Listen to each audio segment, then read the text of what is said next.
కేంద్రంలోని బీజేపీ ప్రభుత్వం తీసుకొచ్చిన వక్ఫ్ చట్ట సవరణ బిల్లు రాజ్యాంగానికి వ్యతిరేకమని ముస్లిం అడ్వకేట్ అసోసియేషన్ రాష్ట్ర అధ్యక్షులు ఎండి జవహర్ అలీ పేర్కొన్నారు. కాకినాడలోని మేవా ఫంక్షన్ హాల్లో ఏర్పాటు చేసిన మీడియా సమావేశంలో ముస్లిం అడ్వకేట్ అసోసియేషన్ సభ్యులతో కలిసి ఆయన మీడియాతో మాట్లాడారు. వక్ఫ్ చట్ట సవరణ బిల్లును అడ్డుకునే శక్తి రాష్ట్ర ముఖ్యమంత్రి నారా చంద్రబాబు నాయుడికి మాత్రమే ఉందని, ముస్లిం ప్రయోజనాలు కాపాడాలని ఈ సందర్భంగా సీఎం చంద్రబాబు నాయుడిని అభ్యర్థించడం జరుగుతుందన్నారు.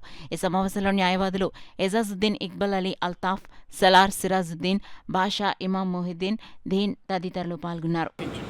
ఇక్కడ ఏంటంటే వక్ఫ్ చట్టం అన్నది వక్ఫ్ బోర్డులు అన్నవి ఇప్పటివి కాదు, బ్రిటిష్ కాలం నుంచి ఉన్నవి. ఇవేమిటంటే కేవలం అల్లా పేరుతో ఎవరైతే తమ ఆస్తుల్ని ముస్లిం సమాజం కోసం ఇస్తారో ఆ ఆస్తులకు పరిరక్షణ కల్పించడానికి బ్రిటిష్ వారి సమయం నుంచి అప్పటి నుంచి కూడా అనేక చట్టాలు చేస్తూ ఆ ఆస్తుల పరిరక్షణ కోసమే వక్ఫ్ చట్టం వచ్చింది. తద్వారా ఈ చట్టం ద్వారా, ఈ వక్ఫ్ యాక్ట్ ద్వారా ఎవరి ఆస్తులు కాజేసే చట్టం కాదు ఇది కేవలం ఏవైతే ఆస్తులు భారతదేశంలో వక్ఫ్కు సంబంధించి అల్లాహ్ పేరు మీద ఎవరైతే పెద్దలు ఇచ్చారో ఆ ఆస్తుల్ని పరిరక్షించుకోవడానికి మాత్రమే ఈ చట్టాలు ఉన్నాయి. ఈ చట్టంలో అతి ముఖ్యమైనటువంటి విషయాలను పూర్తిగా మార్చివేసి ముస్లిం సమాజానికి ద్రోహం చేయాలనే దురుద్దేశంతో బిల్లు రూపంలో 44 సవరణలతో ముందుకొచ్చారు. ఇందులో ఒక్క విషయం మీకు చెప్తాను. చాలా ప్రధానంగా ఈ చట్టం రావడం వల్ల ఎందుకింత అలజడి జరుగుతుంది, ఎందుకింత ఆందోళన కలుగుతుంది అన్న విషయం మీద మీకు చిన్న ఉదాహరణ మీరందరూ గమనిస్తే, వక్ఫ్ బై యూజర్ అంటే వాడుక స్వభావాన్ని బట్టి అది గుడా, అది బడా, అది మసీదా, అది శ్మశానమా, అది దర్గా అన్నది నిర్ణయం జరుగుతుంది. ఎందుకంటే మన భారతదేశంలో అనేక వందల సంవత్సరాల నుంచి అనేక గుడులు ఉన్నాయి, అనేక ఆలయాలు ఉన్నాయి, అనేక మసీదులు ఉన్నాయి, అనేక దర్గాలు ఉన్నాయి. వీటన్నిటికీ కూడా రికార్డు ఉండదు.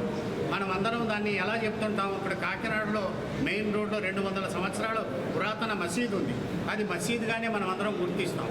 ఆ మసీదుకి ఎటువంటి రికార్డులు ఉండవు. కానీ ఈరోజు కొత్త చట్టం ఏం చెప్తుందంటే, వాడుక స్వభావాన్ని బట్టి అది మసీద్ అని కానీ, దానికున్న స్వభావాన్ని దర్గా అని కానీ, శ్మశానం అని కానీ, ఇది ముస్లింల ఆస్తి అని కానీ నిర్ణయించడానికి వీలు లేదు అని చట్టంలో కొత్తగా తీసుకురావడం జరిగింది. ఇది ఎంత ప్రమాదకరమైందో ఒక్కసారి ఆలోచించండి. ఏ మసీదైనా ఎన్నో వందల సంవత్సరాల నుంచి వాడుతున్నటువంటి మసీదు దాని యొక్క ఉనికిని కోల్పోతుంది. ఆ తర్వాత అలాగే వక్ఫ్ ఆస్తులు మీ అందరికీ తెలుసు, అందరూ చెప్తున్నారు, సుమారు 16 లక్షల కోట్ల విలువైన ఆస్తులు ఈ భారతదేశంలో ఉన్నాయి. అవి అల్లాహ్ పేరు మీద ఇచ్చినటువంటి ఆస్తుల పరిరక్షణకి చట్టం కావాలి. ఈ చట్టంలో అయినప్పటికీ కూడా ఇంచుమించు 60% ఆస్తులు కబ్జాలోనే ఉన్నాయి. చాలామంది ఆక్రమించేసి వాళ్ళు అనుభవిస్తూ పన్నులు కట్టకుండా అనేక రకాలుగా దోచుకుంటున్న వాళ్ళు చాలామంది చాలా చోట్ల ఉన్నారు. వీటి కోసం కింది కోర్టులో నుంచి ట్రిబ్యునల్ లగాయతూ సుప్రీంకోర్టు దాకా కొన్ని వేల లక్షల కేసులు పెండింగ్గా ఉన్నాయి. ఆ కేసులన్నీ కోర్టుల్లో ఉన్నాయి, అవి జరుగుతున్నాయి. ఇక్కడ ప్రధానమైనది మీరు ఆలోచించాల్సింది ఏమిటంటే, ఏ చట్టంలో కూడా, ఏ మతపరమైనటువంటి చట్టంలో లేని కొత్తగా, అంటే హిందూ రిలీజియస్ ఎండోమెంట్స్ యాక్ట్ మీ అందరికీ తెలుసు, దేవాలయాల పరిరక్షణ కోసం ఉంది. ఆ చట్టంలో కూడా లిమిటేషన్ యాక్ట్ లేదు. అంటే 12 సంవత్సరాలు పైబడి ఎవరైనా ఆ భూమిలో కానీ ఆ ఆస్తిలో కానీ ఉంటే వాడిని క్వశ్చన్ చేసే అధికారం లిమిటేషన్ యాక్ట్ తీసేస్తుంది. కాబట్టి limitation act application Hindu religious endowments యాక్ట్కి లేదు, క్రిస్టియన్ ఆస్తుల కోసం క్రిస్టియన్ యాక్ట్లో లేదు. కానీ వక్ఫ్ యాక్ట్లో కొత్తగా ఈ రోజున లిమిటేషన్ యాక్ట్ని ఇంప్లిమెంట్ చేయాలని తీసుకొస్తున్నారు. దీనివల్ల కొన్ని వేల కేసులు ఏవైతే ఉన్నాయో వాటిలో కబ్జాదారులు ఎవరైతే ఉన్నారో వాళ్ళందరూ కూడా 30-40 సంవత్సరాలకు మించే వాళ్ళ స్వాధీనంలో ఉంచుకుని ఉన్నారు. వారి దగ్గర నుంచి తిరిగి రాబట్టడానికి అనేక చట్టాలు చేసి ఈ వక్ఫ్ యాక్ట్ ద్వారా రక్షణ కల్పించే ప్రయత్నం జరిగింది.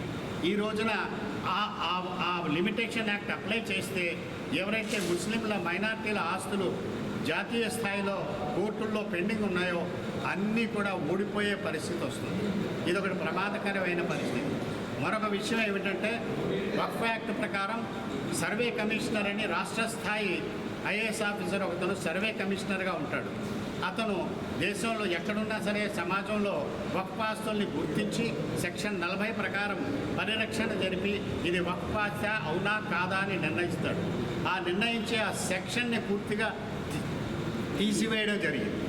మరొక విషయం ఏంటంటే ఆ సర్వే ఆఫ్ వక్ఫ్ సర్వే జాతీయ స్థాయిలో రాష్ట్ర స్థాయిలో ఉండే అధికారిని తీసివేసి మామూలుగా స్థానికంగా ఉండే కలెక్టర్లకు ఇచ్చేశారు పవర్.